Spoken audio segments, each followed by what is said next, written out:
ఇలా చూస్తే మళ్ళీ కాల్ చేయండి, ఎందుకంటే మీతో మాట్లాడి మిమ్మల్ని రమ్మని ఆహ్వానించడానికి ముఖ్యమంత్రి గారు ఆహ్వానించింది మిమ్మల్ని. ఇక పిచ్చి కుక్కలని లేచి వస్తా ఉన్నాయి, వాళ్ళని ఎవరు పిలిచిండ్రో నాకు అర్థం కావట్లేదు. ప్రతిపక్ష నాయకుడిగా సభాపక్ష నాయకుడు మిమ్మల్ని ఆహ్వానిస్తే మీరు స్పందించాలి. గౌరవ ప్రతిపక్ష నేతగా మేమిద్దరం ఇక్కడ విప్లవం ఉన్నాం, ఇద్దరు ఎమ్మెల్యేలు ఉన్నారు. మేము కూడా ఈ వేదికగా నిన్ను ఆహ్వానించేది ఎందుకంటే కేవలం పోటీ కోసమో లేకపోతే ఒకరి మీద ఒకరు ఆధిపత్యం సాధించడానికో మీ కొడుకు మీ అల్లుడు పోటీ పడుతున్నారు. వీళ్ళు మా లక్ష్యం కాదు. ఈ డ్రామాలు, ఈ రంకులు, ఈ బొంకులు ఇవన్నీ కూడా మాకు అవసరం లేదు. రాష్ట్ర ప్రగతి ఇద్దరు నాయకుల మీద ఆధారపడి ఉంటుంది. ఒకటి ముఖ్యమంత్రి, రెండు ప్రతిపక్ష నేత. ప్రతిపక్ష నేత అంటే బీఆర్ఎస్కు మాత్రమే కాదు సుమా, విపక్షాలన్నిటికీ నేత. ఇంత బాధ్యతారాహిత్యంగా నువ్వుండి లేదంటే మీరుండి ఇలాంటి పిచ్చి కుక్కల్ని లేపి పంచాయతీలు పెట్టించి అగ్గిపెట్ట దొరకని ఆయనకే మనుషుల మీద బరువుడు అర్థమైంది. ఇప్పుడు ఎంత డ్రామా రక్తి కట్టిస్తున్నారు. రైతు భరోసా ఇచ్చే సభలో మేమందరం ఉన్నమాట, ప్రపంచమంతా చూసింది. ఎక్కడికంటే అక్కడికి నేను వస్తా, నువ్వు రా అని చెప్పి పెద్ద ఆయనని కూడా అన్నట్టుంది. ఇంకా అంటే నువ్వు రాకుండా వీళ్ళ వల్ల ఏమవుతుంది? ఇవి ఉత్త కేసులు. ఇవి నువ్వు చెప్పితే ముందుకు పోయేవి తప్పితే ఇవి సొంత స్వయం ప్రకాశకాలు కావు. మాకు తెలియని ముచ్చట ఏమన్నా. హరీష్ రావుకి ఎంత జ్ఞానం ఉందో, కేటీఆర్కి రాజకీయ జ్ఞానం ఎంత ఉందో తెలియని ముచ్చట ఇది. పరపోషకాలు ఐఐఎంలో ఏం చెప్తే కొడుకులు తర్వాత మొన్న కవితమ్మ కూడా చూస్తున్నా ఇలా ఉప్పల్ బగాయతలు ఒక డ్రామా క్రియేట్ చేసింది. అసలు 10 సంవత్సరాలు మీరు అధికారంలో ఉన్నప్పుడు ఉద్యమకారులు గుర్తురాలే. ఇగో ఇవన్నీ జీవోలు చూడండి. ఏర్పాటు, క్యాబినెట్ ఏర్పాటుతో పాటు అక్కడ అకామిడేషన్, వచ్చిన వాళ్ళని కన్సల్టేషన్ కొరకు అమరవీరుల స్తూపం దగ్గర వేయడానికి ఇవన్నీ జీవోలు. నేను ఉద్యమకారుల కమిటీ మెంబర్ కాబట్టి చెప్తున్నా. ఇగో ఇవన్నీ సంప్రదింపుల కోసం అందరికీ సమాచారం పోయే పేర్లు ఇవన్నీ. ఇక బీసీ బిల్లు పెడతారనేసరికి బీసీలకు రిజర్వేషన్లు కావాలని కొట్లాడుతుంది. ఇప్పుడు ఉద్యమకారులకు ఏదో చేస్తుంది ప్రభుత్వం అనేసరికి ఇది ఒక డ్రామా మొదలుపెట్టింది. కానీ ఇవన్నీ కూడా సైడ్ యాక్టర్లు. ఇవన్నీ కవిత టీఆర్ఎస్ అని పెట్టుకొని ఉపనాయకుడిగా హరీష్ రావు ఉండని, ఏంటిదైనా వైస్ చైర్మన్గా, వైస్ ప్రెసిడెంట్గా, అది మరి భారతదేశానికో తెలంగాణకో తెలియదు, భారత రాష్ట్ర సమితి ఉపాధ్యక్షునిగా వర్కింగ్ ప్రెసిడెంట్ అనుకుంటా, వర్కింగ్ ప్రెసిడెంట్గాను ఉన్న ఇవన్నీ సైడ్ యాక్టర్లు. కేసీఆర్ గుర్తుపెట్టుకో, నువ్వు రావు, మాకు తెలుసు. నేను వీళ్ళకు కూడా చెప్తున్నా, కేటీఆర్ హరీష్ రావుకు చెట్టు పేరు చెప్పి కాయలమ్ముకోకండి. కేసీఆర్ అంటోడు రాడు, డిసైడెడ్. మాట మీద నిలబడ్డాడని నేను మొన్ననే చెప్పిన. మొట్టమొదటిసారిగా కేసీఆర్ అంటోడు మాట మీద నిలబడ్డది ఇప్పుడే. ఓడిపోతే ఏం చేస్తా, ఇంట్లో వండుకుంటా అన్నాడు. ఇంట్లో వండుకుంటుండు. ఇక ఆయనను మనం ఏమంటాం? ఫోన్లు చేసినా రెస్పాండ్ కాడు. మా మంత్రులు అధికారిక కార్యక్రమాలకు ఇంటికి వెళ్ళి ఆహ్వానించినా రాడు. ఇదంతా కూడా బార్గెనింగ్ కెపాసిటీ కొరకు కేటీఆర్ హరీష్ రావులు ఆడుతున్న డ్రామా. ఎవరితో బార్గెనింగ్ కెపాసిటీ? రేపు బీజేపీతో. ఇంకా గట్టిగా ఉన్నామని చెప్పి సోషల్ మీడియాలో నిరూపించుకోవడానికి తప్పితే మీ సభ్యత్వం ఏది, మీ గెలుపులేవి, మున్సిపాలిటీలో మీ గెలుపులేంది, సర్పంచ్లో మీ గెలుపులేంది, ఎమ్మెల్యేలప్పుడు మీరు ఏం గెలిచిండ్రు, మీ పెర్ఫార్మెన్స్ ఏంది?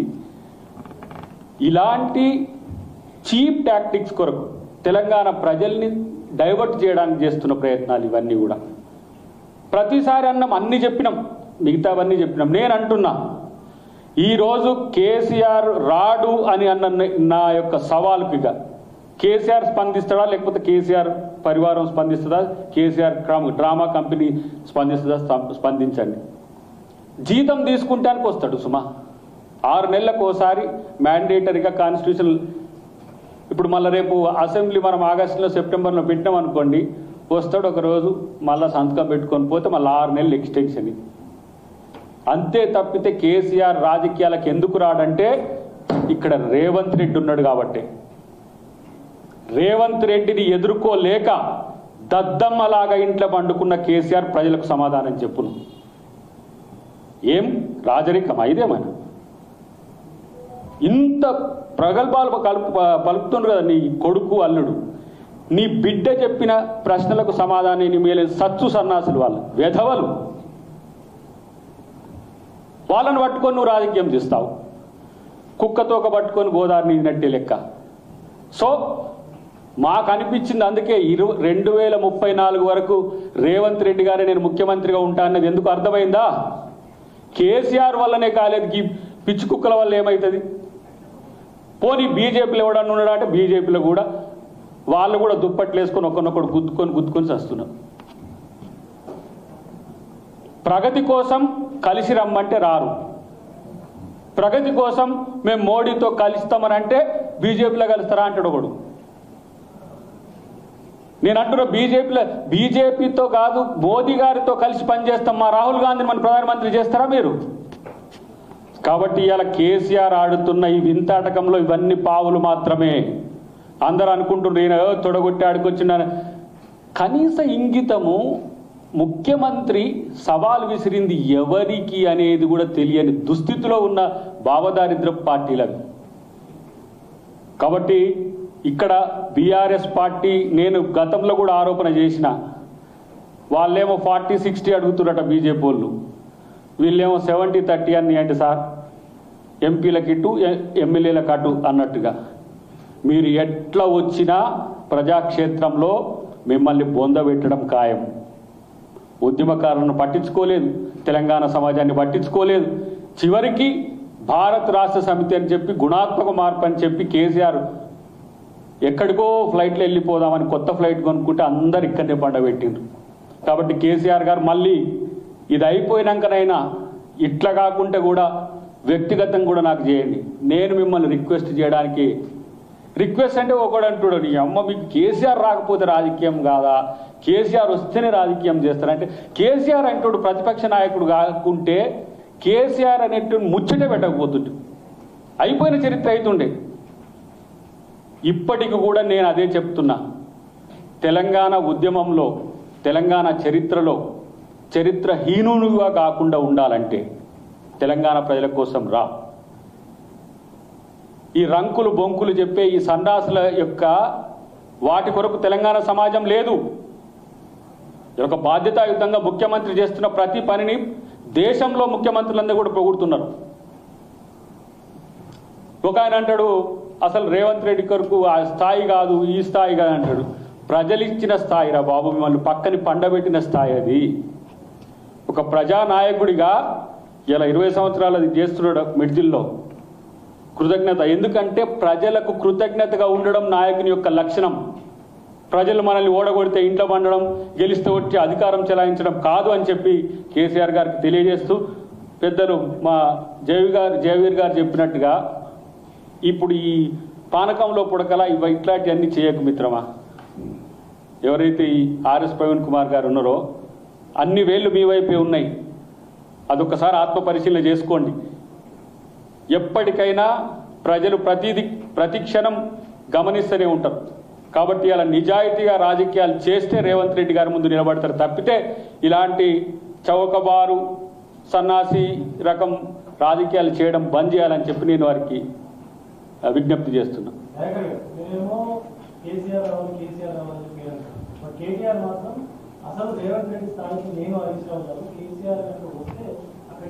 అసలు కేటీఆర్ స్థాయి ఏందో చెప్పు ఇప్పుడు నాకు. What is the KTR status according to the constitution? MLA. ఇది మంత్రి స్థాయి కూడా కాదు. మీ బావ క్యాబినెట్ ర్యాంక్ ఉన్నట్టు అది కూడా కాదు కదా, కాదు కదా. మీరు ఎమ్మెల్యేలు రా నాయన, మీ స్థాయి ఏంది? కనీసము మీ స్థాయి ఏందో గుర్తుపట్టకుండా, నేను కేసీఆర్ కొడుకునని చెప్పుకోకపోతే నీకు ముఖం లేదు, నేను కేసీఆర్ అల్లునని చెప్పుకోకపోతే హరీష్ రావు ముఖం లేదు. అసలు ఇప్పుడు ఆయన వెనక నుండి నల్లిగుట్ట లెక్క ముచ్చట చేయబోతే మీ ఇద్దరికి రాజకీయమే లేదు. ఏమైనా ఆధారపడే పరాన్న జీవులు అన్నట్టుగానే మీకు సొంతంగా ఆలోచనలు లేవు, మీకు ఒక నాయకుడే లేడు. ఏమంటారు, చుక్కాని లేని నావ ఎట్లనో మీ బతుకట్ల. ఇప్పుడు ఆగమ్య గోచరంగా నడి సంద్రంలో ఎటు పోవాలనో తెలియక హరీష్ రావు ఉన్నాడు, ఏం చేయాలనో తెలియక కేటీఆర్ ఉన్నాడు. పరిస్థితులు ఏమో బీజేపీ వాళ్ళ కంట్రోల్లో ఉండాలి, రాడార్ అంతా కూడా బీజేపీ కంట్రోల్ ఉంటుంది. ఎందుకంటే ఇటు సిబిఐకి కాళేశ్వరం వాళ్ళ చేతుల్లోనే ఉంది, ఇటు గతంలో పిఎఫ్ స్కామ్కి సంబంధించి సహారా కేసు అట్లనే ఉంది. ఇక బిడ్డనంటే వెళ్ళగొట్టిండ్రు, ఆమె ఒక పార్టీ పెట్టుకుంది, ఆమె ఏం చేస్తుందో తెలియదు. ఈ ఫార్ములా ఏమో కేటీఆర్ ఉన్నది.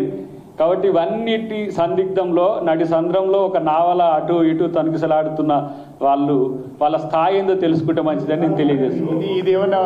ఇదేమన్నా కుస్తీ పోటీ అనుకుంటున్నారు? ఆ స్థాయిల గురించి చర్చించుకునేందుకు, ప్రజా సమస్యల మీద చర్చించేందుకు మేము అసెంబ్లీకి రమ్మంటున్నాం. ఒక ప్రజాప్రతినిధిగా ఎన్నికైన తర్వాత అది ఆయన ధర్మం, ఆ ధర్మాన్ని నిర్వర్తించామని మేము అడగడం తప్ప అని నేను మీకు వారిని ప్రశ్నిస్తున్నాను.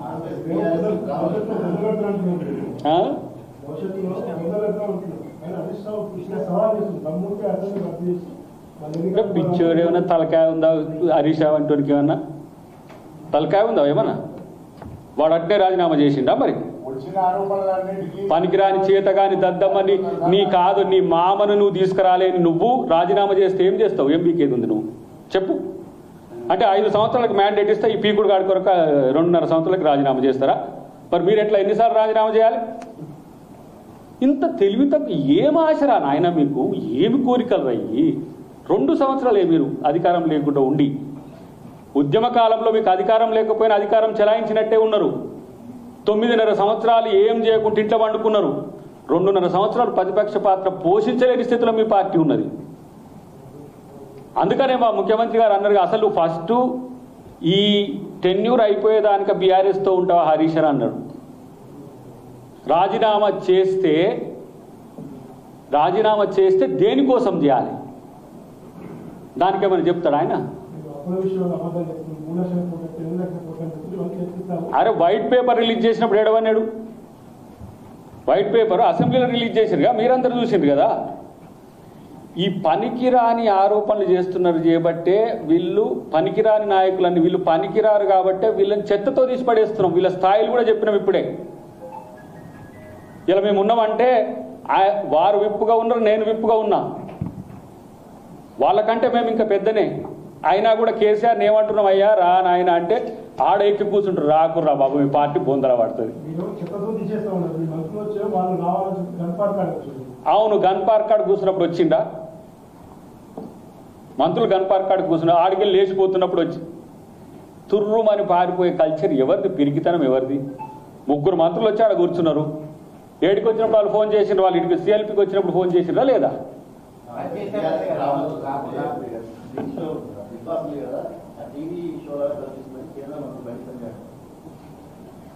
ఇక బిగ్ బాస్ షో ఏమో కానీ వారి షో అంతా చూసినాం. కానీ ఫస్ట్ నా దృష్టిలో బీజేపీతోని బార్గెనింగ్ కోసమే బీఆర్ఎస్ పార్టీ నిలబడుతూ ఉన్నది, నిలబడడానికి ప్రయత్నం చేస్తున్నది.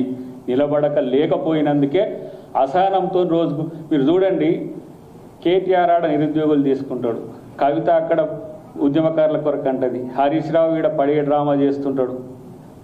ఒక్క రోజులో ఇన్ని వేరియేషన్స్ ఎన్నున్నాయి?